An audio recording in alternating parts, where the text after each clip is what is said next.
Pos Pekan, podcast pendidikan. Ya, Assalamualaikum warahmatullahi wabarakatuh. Nah, selamat datang di podcast kami. Untuk kali ini kita akan membahas tentang pendidikan di Indonesia. Jadi topik yang pertama itu saya ingin bertanya, di filosofi pendidikan itu kan Ki Hajar Dewantara bicara bahwasanya ada kata menuntun nih di pembelajaran saat di kelas. Nah, bagi Bu Vila, menuntun tuh maknanya seperti apa? Oke, terima kasih Bu Lydia atas pertanyaannya. Jadi menurut saya, menuntun dalam proses pembelajaran itu artinya mengarahkan, membimbing, dan memfasilitasi peserta didik untuk mengembangkan dan menentukan potensi diri mereka tanpa adanya unsur paksaan atau pengaruh dari luar. Jadi menuntun itu seperti membimbing dan mengarahkan peserta didik untuk bisa menemukan potensinya, seperti itu ya Bu? Ya, betul sekali. Jadi dalam proses menuntun ini melibatkan dua aspek, yakni peserta didik diberikan kemerdekaan, sedangkan guru ini akan berperan sebagai pamong, ya, istilahnya untuk menuntun peserta didik tersebut agar tidak kehilangan arah. Oke, jadi makna menuntun itu luas sekali ya. Jadi bisa dibilang kalau menuntun itu membimbing atau mengarahkan peserta didik agar potensinya maksimal, jadi bisa sesuai dengan bakat dan minat mereka. Betul sekali. Nah, kalau menurut Bu Lydia gimana nih tentang terkait proses menuntun tersebut? Oke, menuntun bagi saya itu menurut saya ya kurang lebih sama nih kayak Bu Vila. Jadi si menuntun itu istilahnya kayak guru itu mendampingi atau ada di sebelah peserta didik supaya peserta didiknya ini masa depannya bisa tercapai sesuai dengan apa yang diinginkan, seperti itu. Baik. Hai. Oke, kita masuk ke topik pembahasan yang selanjutnya, yakni memaknai kata menuntun dari segi konteks sosial budaya. Oke, bagaimana nih Bu Neni mengenai kata penuntun ini? Menuntun ini bisa diartikan dalam konteks sosial dan budaya. Menuntun berarti kan diarahkan gitu ya. Jadi menuntun berdasarkan konteks sosial budaya kita yaitu Jawa Timur, itu artinya membimbing atau mengarahkan seseorang dengan penuh perhatian dan juga kebijaksanaan untuk menjadi sesuatu yang lebih baik lagi. Oke, jadi apa nilai-nilai luhur yang bisa kita bawa untuk memaknai konteks menuntun tadi? Oke, nilai-nilai pasti nggak asing dari kata posiro. Oke, berarti toleransi. Iya, gitu betul, toleransi. Terus ada lagi yang namanya gotong royong atau bisa dikatakan sebagai kerjasama. Terus yang terakhir, ini pasti nggak asing lagi dengan kata unggah-unggah bosok. Terus sopan Santun, apalagi sama orang yang lebih tua. Oke, berarti dalam dunia pendidikan ini menuntun itu tidak hanya sebatas untuk mengarahkan secara fisik dan intelektual ya, tetapi juga mengarahkan etika, moral, dan rasa hormat kepada orang lain. Oke, betul. Nah, bilang tadi terkait pendidikan itu ya. Nah, gimana caranya mewujudkan pendidikan konseptual dengan budaya lokal kita yaitu Jawa Timur? Oke, melihat nilai-nilai yang tadi ya, nilai luhur yang tadi bisa kita bawa dalam kurikulum kita, khususnya kurikulum Merdeka. Oke, sip. Jadi gotong royong, kemudian toleransi kita bawa dalam pembelajaran, kita aplikasikan di setiap pembelajaran sehingga anak-anak itu bisa menciptakan atau terbiasa dengan karakter-karakter tersebut. Oke, kemudian nih, berkaitan dengan budaya, maka apa sih yang bisa kita programkan atau kita lakukan untuk agar anak-anak ini bisa mencintai atau belajar dalam segi pendidikan yang juga berkonteks pada budaya? Oke, budaya kita di Jawa Timur itu kan banyak Bu. Ada ya tari demo, tari dan lain-lain ya. Kemudian ada juga wayang kulit, gamelan, dan acara-acara tradisional lainnya seperti tradisi apa ya? Manten, lain-lain. Nah, itu kita bisa melibatkan peserta didik. Supaya apa? Supaya dia bisa memperkuat ikatan budaya dan juga membuat peserta didik lebih memahami serta menghargai dari budaya kita. Oke, berarti berkaitan dengan tadi ada tradisionalnya, berarti kita juga bisa memakai contohnya ini batik sebagai identitas kita sebagai warga Indonesia dan juga Jawa Timur khususnya, kita juga bisa mengaplikasikan atau memakai batik ini dalam acara-acara peringatan hari besar seperti Hari Pahlawan atau HUT RI Kemerdekaan atau mungkin Hari Pancasila. Sekali. Dan itu juga bisa Bu, kalau misalnya ada peserta didik yang memiliki kelebihan menambah. Terus sekali. Misal nanti pihak sekolah bisa meminta dia untuk menciptakan batik seragam.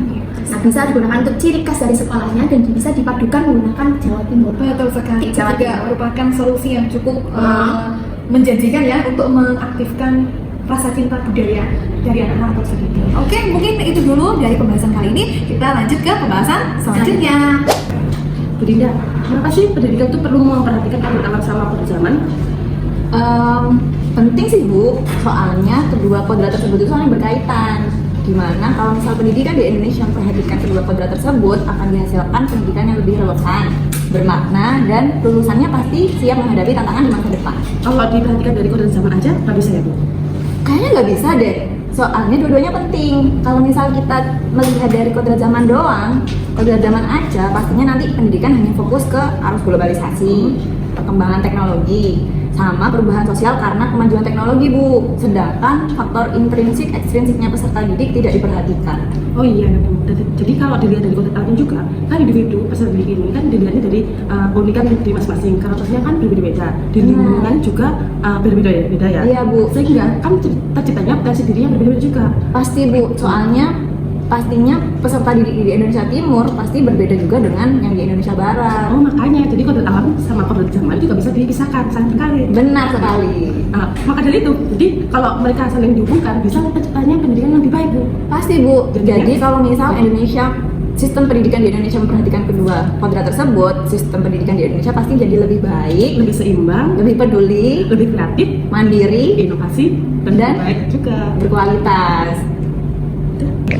Halo, kita akan melanjutkan bahasan yang terakhir, yang keempat, tentang apa relevansi antara pemikiran Ki Hajar Dewantara yang isinya itu tentang memerdekakan peserta didik yang dikaitkan dengan profesi kita sebagai pendidik. Oke baik, Bu Rati, saya ingin bertanya kepada Anda. Menurut Bu Rati, apa sih relevansi dari pemikiran Bapak Pendidikan kita, KHD atau Ki Hajar Dewantara, dengan profesi kita sebagai pendidik? Menurut Bu Rati, bagaimana? Iya, Bu Jessica, menurut saya pemikiran Ki Hajar Dewantara ini sangat mendukung ya sebagai profesi pendidik ini. Bagaimana kita tahu peran guru ya sebagai fasilitator. Jadi guru ini tidak hanya mengajar, tetapi harus bisa memberdayakan peserta didik dengan mendorong mereka untuk aktif, dapat berpikir kritis, dan juga mandiri dalam belajar. Selain itu juga, menurut saya peran guru ini harus bisa menghargai keberagaman peserta didik ya. Kita tahu kalau kita mengajar banyak siswa yang datang dengan background yang berbeda-beda ya. Jadi guru ini harus bisa peka gitu terhadap kebutuhan dan potensi dari masing-masing peserta didik.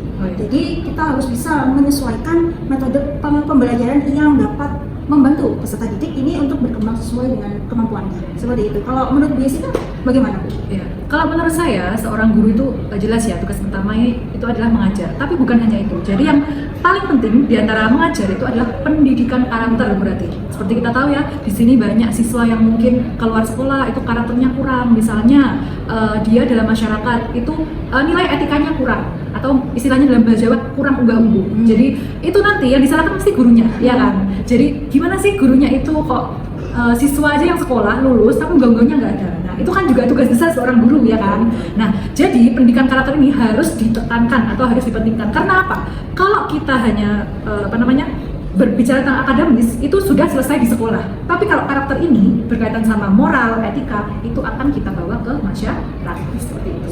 Kemudian ada satu lagi, yaitu sebagai seorang guru kita harus menciptakan lingkungan belajar yang kondusif dan demokratis. Jadi maksudnya apa? Maksudnya itu adalah bagaimana guru itu menciptakan lingkungan belajar secara adil. Jadi peserta didik bisa secara aman, merasa aman, nyaman, kemudian dihargai, kemudian mereka itu tidak takut adanya diskriminasi yang dilakukan oleh guru. Itu menurut saya. Mungkin ada lagi menurut Bu Rati? Iya, saya sangat setuju dengan pendapatnya Bu Jessica ya.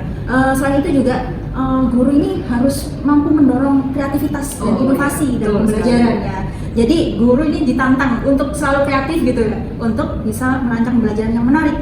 Tidak hanya menciptakan pembelajaran yang konvensional ya. Oh iya, teacher center sih. Betul, justru kita harus memberikan pembelajaran yang bermakna dan berpusat kepada peserta didik atau student centered learning seperti itu. Nah, kemudian di era yang sekarang dengan berkembangnya teknologi, tentu guru juga harus bisa mendorong penggunaan teknologi terkini. Jadi teknologi ini dapat meningkatkan efektivitas dan aksesibilitas gitu ya dari peserta didik ini, sehingga peserta didik ini punya pengetahuan yang lebih luas seperti itu. Jadi peserta didik itu lebih merdeka dalam hal mencari sumber belajar ya, atau mencari pengetahuan. Ya. Saya tambah lagi ya berarti ya. Yang terakhir dari saya itu juga agak penting ya sebagai guru untuk relevansinya untuk memerdekakan peserta didik, yaitu tentang mengurangi tekanan atau stres dari peserta didik. Maksudnya apa? Maksudnya di sini, jadi sekolah atau belajar itu tidak hanya berkaitan sama memburu nilai akademis, tapi bagaimana guru itu menciptakan suasana yang bisa menenangkan peserta didik untuk belajar sehingga proses pembelajaran itu bisa dinilai.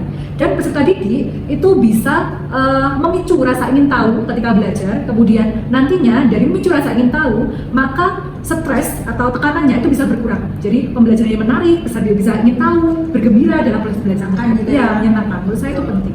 Ya baik, jadi kesimpulannya apa berarti? Kita sebagai guru tugasnya bukan hanya mengajar, tetapi apa? Salah satunya bisa mengkondisikan peserta didik dalam hal memahami mereka berdasarkan keberagaman mereka. Kemudian ada lagi tentang mengkondusifkan, yaitu pembelajaran sehingga peserta didik itu bisa merdeka, aman, dan demokratis untuk melakukan pembelajaran seperti itu.